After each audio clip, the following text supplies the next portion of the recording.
Ohayou gozaimasu, and hello. My name is Valerie Wonderland, coming at you from the beautiful land of the rising sun, Gifu, Japan.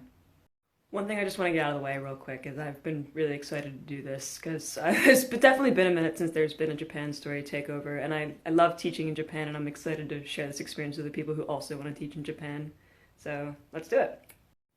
I've been here since December. I quarantined in Tokyo for 2 weeks before going to training and then starting my job here in Gifu in January. So, I'm from Philadelphia. I've been teaching overseas since August 2018. From August 2018 to April 2019, I lived in Osaka, Japan. I moved back to America to look for a job in South Korea. And I lived in South Korea too. And I lived and taught in South Korea. And I decided, also I took the online TEFL course. Super worth it. It definitely does not compromise quality in any way. And I found this job on gaijinpot.com. And I applied in June, and I knew I was gonna have to wait because of Rona and everything. And I'm amazed that I made it here when I did, because I don't think if I came in December I would have made it here at all. Borders are shut tight. Nobody's coming anytime soon. But that doesn't mean you can't still wait and still look at Japan and then consider it as an option in the future. 10 out of 10 recommend. About working in Japan, you can either come here as an ALT, usually with a dispatch company like Interac or Altia, or you can work at an eikaiwa, which is like an English conversation school, private academy type thing. I worked previously for Interac when I lived in Osaka, and this time I work for Altia as an ALT. As an ALT, which stands for Assistant Language Teacher, your job is you're dispatched by the dispatcher to public schools, wherever your area is. And you work with your Japanese teachers of English on what they need. You're an assistant language teacher. They'll ask you to plan the lesson with them. They might just ask you for some activities. They might not ask you for too much. But it's a really great way, I think, I like this job, to immerse yourself in their world. And also, do your thing and teach English and be your cultural and language ambassador. I don't want to drag on this preamble or anything for too long, so if you just have any questions, just please drop them in this box I'm posting right here.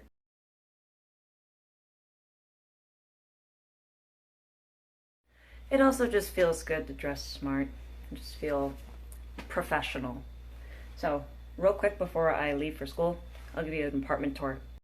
If you decide to go the company housing route, and usually your employer will either help you look for an apartment or they will provide you with the company housing. It's usually going to be a Leo Palace.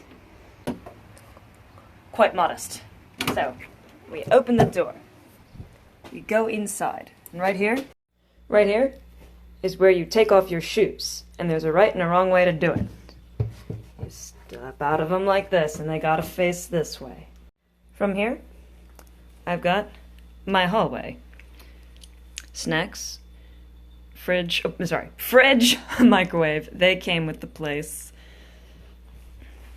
Wet area, I've got a washing machine, shower, and sink in here.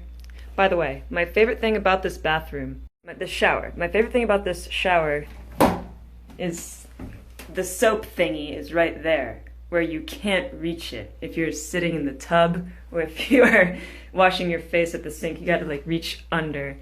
I don't know whose idea that was, but it's pretty dope. So anyway, this is pretty typical. There's a really big tub in the shower area, and the shower is here. In Japan, bathing is for relaxing. So you shower first, and then you bathe. This is very common in Japanese houses and apartments. Toilet, of course, you need that. And you've noticed that there's no dryer. Well, you don't need one, because let's go through here. You instead hang all of your laundry on a pole. And if you look down the line here, everybody's got a pole. You can take your clothes to the laundromat and actually dry them, fair enough, but it's not very common. People just hang their laundry outside, and it's kind of relaxing, but it's also kind of tedious. So back here, though, my very modest kitchen. Just 2 burners and a sink, cabinet. But wait! Where's the counter space? Doesn't she need to cut vegetables? Well, here's the counter space. I cut vegetables here. Told you, Japanese apartments are small. You just get all. And now, living space. Leo palaces usually come with a loft here, or my last Leo palace didn't have this, so I just rolled out my futon on the floor, just in the middle of the floor. Couple of chairs, closet. I have a lot of space under here. And, of course, my laundry pole is outside. Now, you may be wondering, she doesn't have anything. She doesn't have an area rug. She doesn't have a couch. She just has. Well, I like to dance. And when I considered getting an area rug or a couch or things to fill the space here, I was like, well, I don't have room to dance then. I may not have a mirror, but I do still like to dance. So, in any case, we better get to school. I'm gonna drop another disappointment bomb. I'm super not allowed to take you into school with me or just like film anything about like my school, my kids, or like anything like that, because the students' privacy is taken super seriously. And oh yeah, I get that too. I mean, just so I'm gonna have to catch up with you guys after school. So please ask questions though, and I'll get to them when I come back. And I'll take you probably on a grocery shopping trip, and I'll probably take some pictures on my way to school. I got a pretty scenic drive here in. When I lived in a more metropolitan area like Osaka, I just actually lived next to my school, so I walked to work, and my cohorts took the train. But living in a more rural area, this is my baby. It gets me from point A to point B. It doesn't have a USB, it doesn't have aux, which is cool, that's fine. It gets me from point A to point B, and if I want to listen to tunes, I bring my Bluetooth speaker. I've been listening to a lot of math rock lately. Math rock and, I'm K-pop trash too. Let's go home.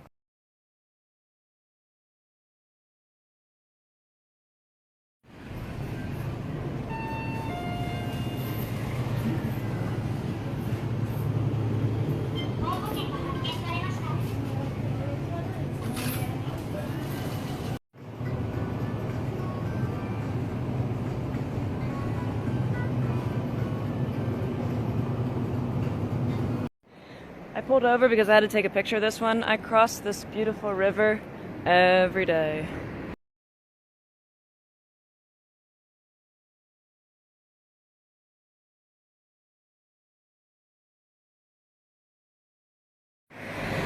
I'm an urbanite, and I will always be an urbanite, but I really live among some of the most majestic mountains. Just look at this countryside. I relish it.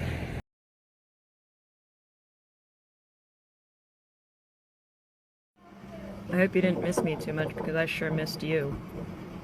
I'm getting gas right now, and in Japan, kind of like in New Jersey, they pump your gas for you. And they even do this nice thing where they clean your windshield as well, and your mirror and your window. It's kind of nice. And now I get change. Arigatou gozaimashita.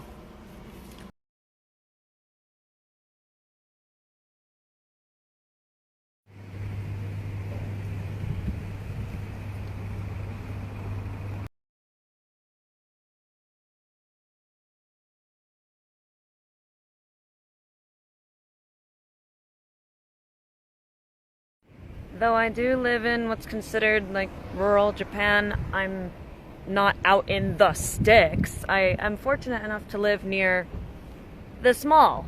It's apparently the only mall in this area without having to go to the next town over.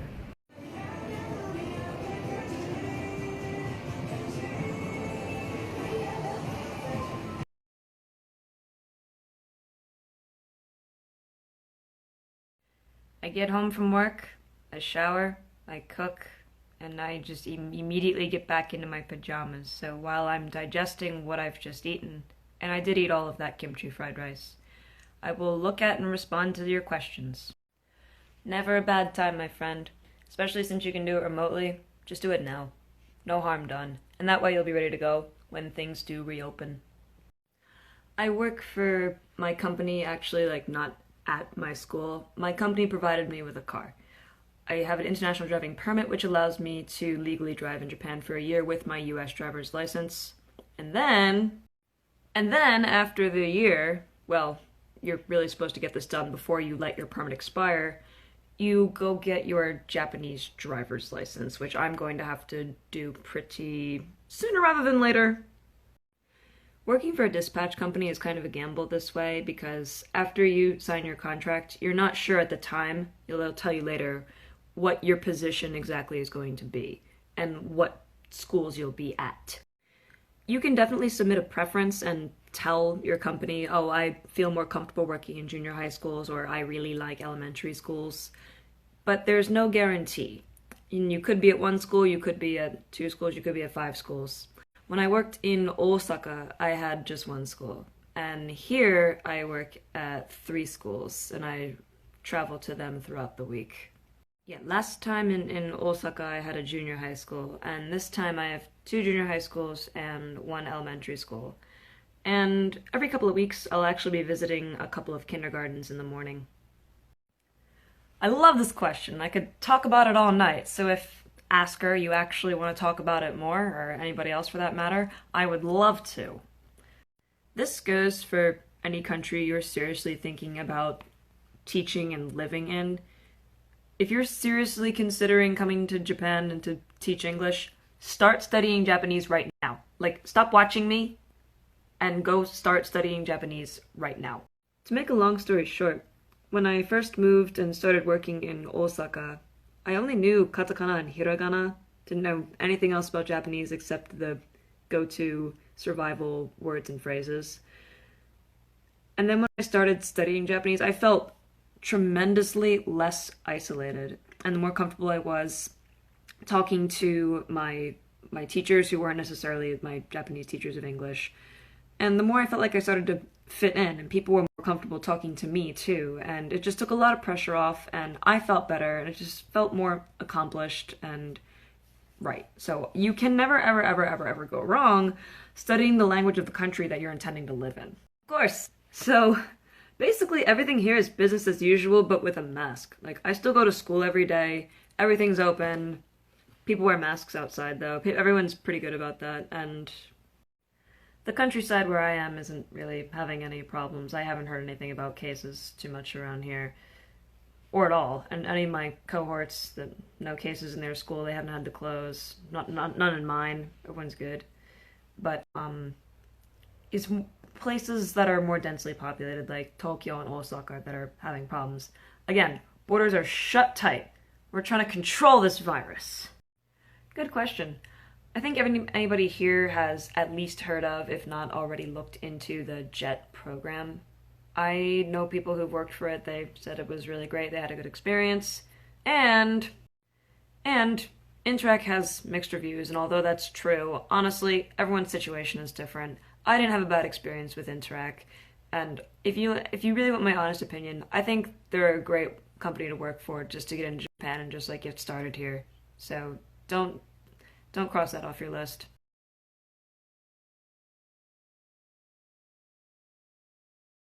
Got questions about expenses, so that was that last slide. I'd say, having lived in both Korea and Japan, it's a little bit easier to save money in Korea, but you can definitely pull it off in Japan. You can totally save money here. Whether your mother's ever told you so or not, the grind never stops. I teach by day, and I teach by night. I'm a VIP kid teacher. This is my setup. This becomes my classroom in about 3 minutes, and I teach sometimes 4 in a row, and sometimes on the weekends too. Honestly, I don't really consider it work. It's just really easy and cool, and so I don't really consider it work. It's awesome. Especially when there is a persisting global pandemic and you're having trouble finding work, just work from home. Super dope. And if you really want I can give you my referral code, just DM me. Alright. Oh, by the way, classes are only 25 minutes long. So 4 in a row isn't really like that outrageous. Anyway, I'm gonna go teach. Hang tight. I just had one class, thankfully. I needed time to do this. I'll answer a couple more questions and I'm probably just gonna sign off for the night. I'm not gonna bore you people any longer. Pre-COVID, yes, teachers on different occasions would plan an N-Kai or a Nomi-Kai and go out and drink together.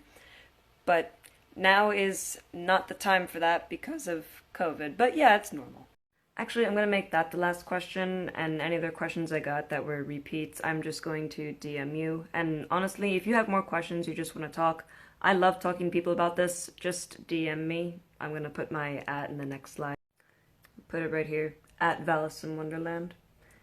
And the last thing I'll leave you with is, I don't think anybody who's taken over TEFL Academy's story has ever ended with, "This is a terrible experience, I don't recommend it for anybody, this is garbage, hot garbage."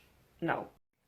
Even if you do decide after a year or two, like, oh, this isn't for me, it's just not your thing, cool, it's fine.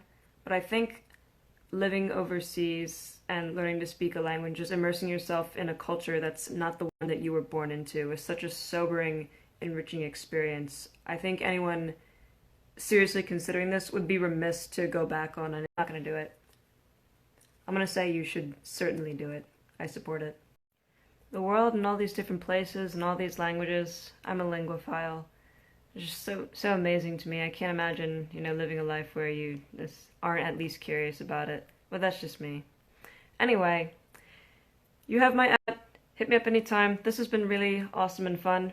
None of it went according to plan. It's probably none of it went according to plan, but I had a great time with this and I love talking about it. So anyway, stay safe, stay healthy. Out.